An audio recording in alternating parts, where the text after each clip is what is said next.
Welcome back, Weirdos and Weebies, to the channel Bitch and Doge, where today we're going to be covering my high-effort Bloons Tower Defense Battles tier list for the current meta.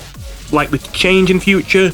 In fact, Ninja Kiwi has already posted patch notes for the next update, which they haven't released yet. We're not exactly sure how soon it's going to be. I'm not going to hold my breath and get disappointed. I'm going to say at least a week, because their staff is just coming back from Christmas break, so they need time to obviously actually fix the bugs and stuff like that. But considering how much bugs have defined this meta and how they're all slated to be fixed for the most part, keep in mind if you're watching this video later that this tier list is probably not representative of the meta anymore. In fact, this is why that I tried to get this tier list out as fast as possible. I probably would have put a little bit more polish into a big video like this usually, but if I did, by the time this video was releasing, we'd already have the new update and the meta would be completely different. That being said though, if the update already has come out, there's still some value in this video. It will just be that the top couple tower picks right at the very top tiers will no longer be truly that strong. The rest of the tier list will probably still be accurate, at least judging by the changes they have planned in their patch notes. That being said, I'd also like to just say in advance I am sorry for the wheezing if you can hear it in this video. It's not too bad, but I was a little bit chesty and not feeling too great when I first recorded some of these segments. And again, I was thinking of re-recording, but of course I want to get this out before it became irrelevant. So let's actually talk about this tier list then. One disclaimer I want to give is that I like to be pretty particular with my tier lists. A lot of tier lists don't include an E tier in between D and F. I like to include an E tier, but more importantly, a lot of tier lists like to do things like have an S tier, but then have an SS tier, and then have an SSS tier, and I've always found that very dumb. So in most of my tier lists, I would never have a tier higher than S. However, the Battles meta at the moment is an exception. I don't have an SS tier, but I have a tier just called Broken, because the two best towers in the game right now, quite literally, are not only broken in the sense that they are overpowered as hell, but they are overpowered as hell because of bugs that break them. Usually anything that goes in S tier is probably something that should be nerfed in future. So usually I don't think that anything in most games actually deserves to be ranked higher than S. But as I say, there are two towers in particular right now that due to bugs are so ridiculously powerful and so game-breakingly unfair that they genuinely do belong higher than S tier. Another disclaimer I'd like to give is, of course, no one is really having a great time earning experience right now. It's one of the main complaints of the game, is that it takes really long to earn experience for towers to actually unlock upgrades. For that reason, no, I have not been grinding so hard that I literally already have every upgrade in the game unlocked. Does that mean that my opinion is invalid? Well, you can judge for yourself. However, I do have quite a lot unlocked. I have been grinding pretty hard. I have 8 5th tiers at this point, and that's obviously not even counting obviously the amount of 4th tiers and 3rd tiers I have. And I have been trying a wide variety of towers.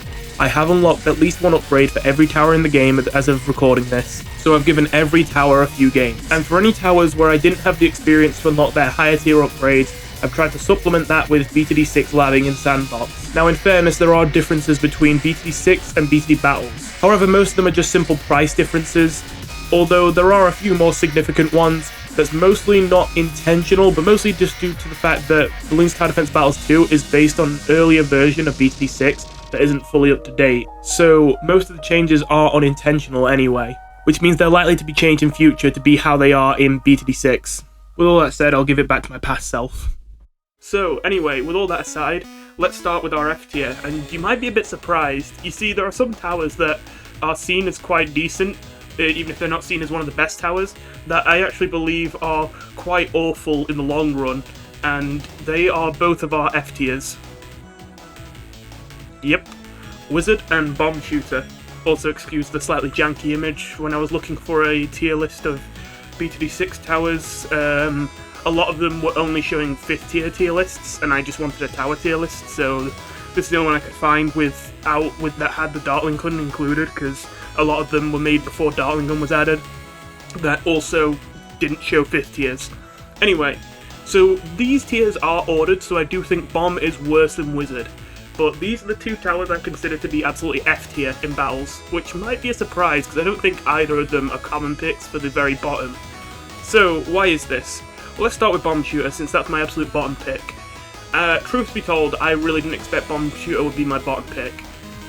Even though it's a tower I very rarely use in normal BTD6 and had barely used in Battles, I knew that Moab Mauler spam with Striker Jones was a very good chimp strategy, and I never really used that strategy because obviously I found it very unfun, and already Striker Jones is one of my least favorite heroes in the game. So I just thought, you know what, it's probably good, I just don't like that strategy, so I haven't really tried it out. I just need to give it a chance, I just need to play it a bit.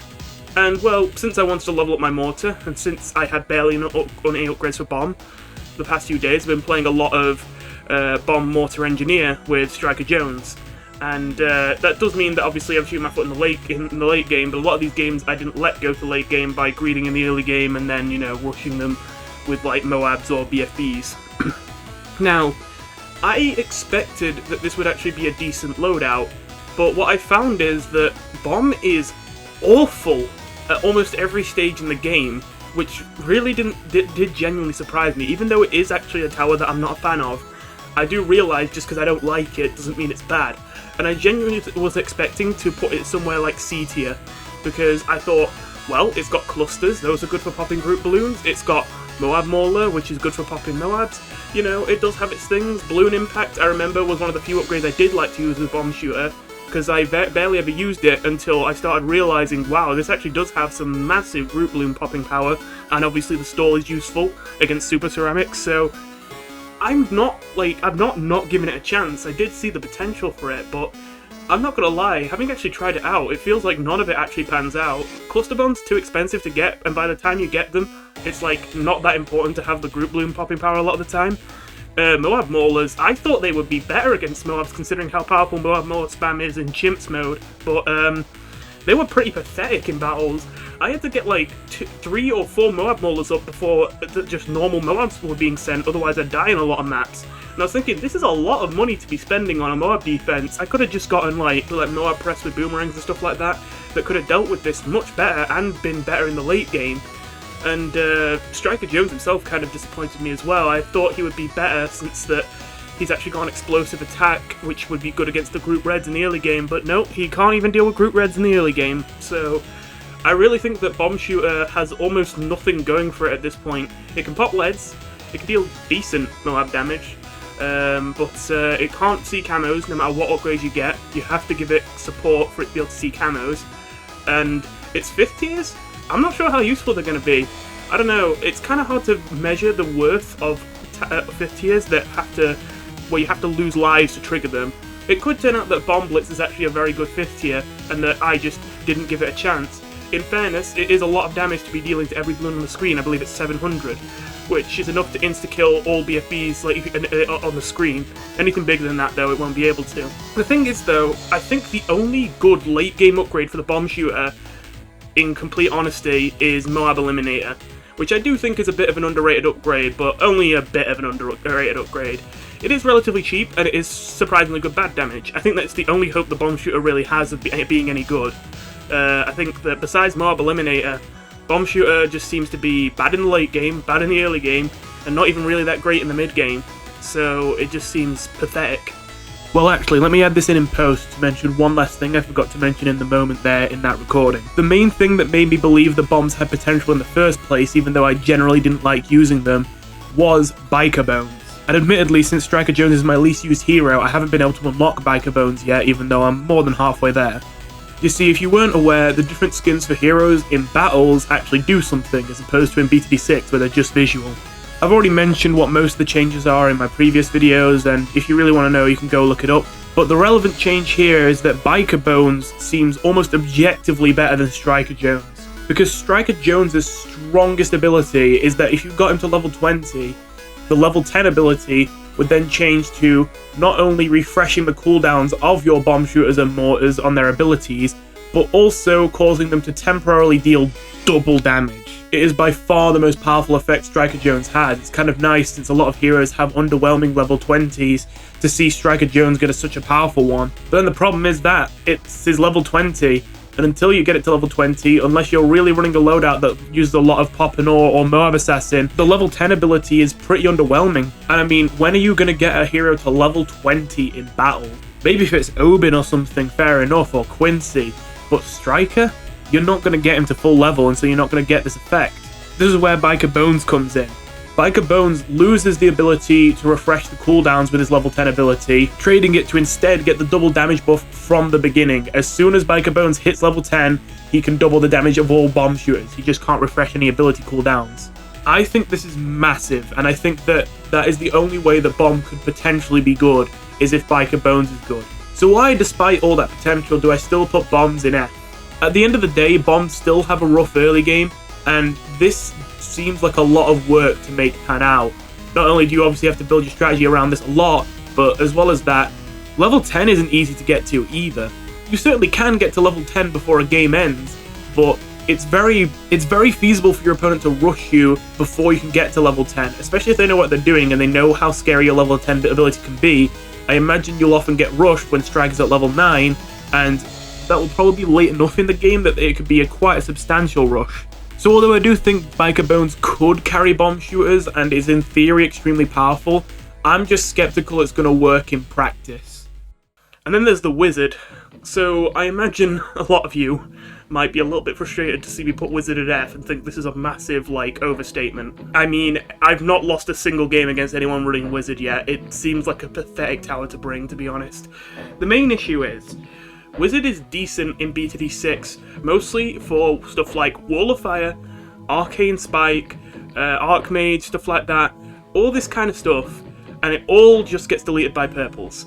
And purples are a good bloon to send in battles because they're the fastest bloon in the game and you can pack them together extremely tightly. So, if one of the most scary early game rush bloons is a bloon that this tower can't even defend, then it's like, yikes. This thing better be good in the late game. And I'm not going to say that Wizard is awful in the late game, but there are better late game towers. Archmage certainly is decent, but if the opponent knows what they're doing and you send something big against an Archmage, you can layer purples under it to make it so all the Archmage's attacks get deleted by the purples, so you're not actually dealing the damage you should be. Using the middle path, Wizardlord Phoenix, you just get the same issue, even though I will admit Wizardlord Phoenix is very good damage after its buffs in the past, when back when the ETN skin was added in that update in BTD6. That made the tower a lot better. It used to be pathetic before then, but I will admit it is quite a powerful 5th tier now, just a bit expensive. And the only thing that really makes Wizard good in my opinion, well, two things. One is Prince of Darkness, which I will admit, yep, that can pop purples and it's a pretty powerful 5th tier.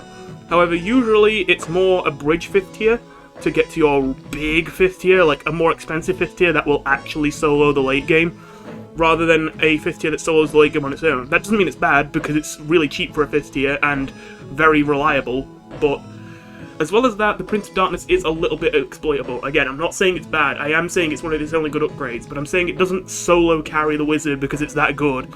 Because not only is it not quite a solo tower in the late game, but as well as that, the opponent can really screw with it. Even if purples aren't a problem for it as much, the opponent can still just not send you balloons and then rush you when your graveyard is empty. And then the Prince of Darkness is going to be at its weakest when it needs to be dealing the most damage, which is not very good. The only other thing that I think is useful is Shimmer, just because it's decamo, but even then there are better decamo options in the game, so it just feels like, why would you pick Wizard? I've seen people using Wizard in the early game, and at the very least I thought, okay, maybe Wall of Fire is really good on early game. And I hate to say it, guys, it's not. There was some poor guy who was on Sands of Time I was playing against, who somehow made it to BFB Coliseum, with, well, probably not running Wizards to be honest, they might have been XP farming, but they were using Wizards, and they were placing Wizards in the middle section with Wall of Fire, which, I mean, already, that seems like a good spot to put it. You'd think that would work, because the balloons passed by that spot twice, and just send him in Space Whites, every now and then he was leaking with 2 Walls of Fire and he had to buy a 3rd one, and then after I bought his 3rd one, I literally killed him with spaced purples. Not even grouped purples, spaced purples. And he couldn't afford to place anything to pop the purples because he spent all his money on 3 Walls of Fire just to defend whites. And it's just, wow, that is really, really underwhelming. Wizard does not look very good right now. I mean, if I'm really going to stretch to try and find things to compliment about it, I will say that the top past 3rd tier is some very cost-efficient, just pure all-round balloon damage. But again, it's kind of invalidated by purple balloons. So, I really don't see how you use Wizard in battles too. It just seems to be countered by purples so well, so that it can't be used as an early game defense tower, it's just going to crumble. And then as a late game tower, it's got some options, but the options are very abusable and counterable and not as strong as other options. So not that you can't use Wizard, but it just doesn't look very good. Bruh, look at this dude. No, no, no, no.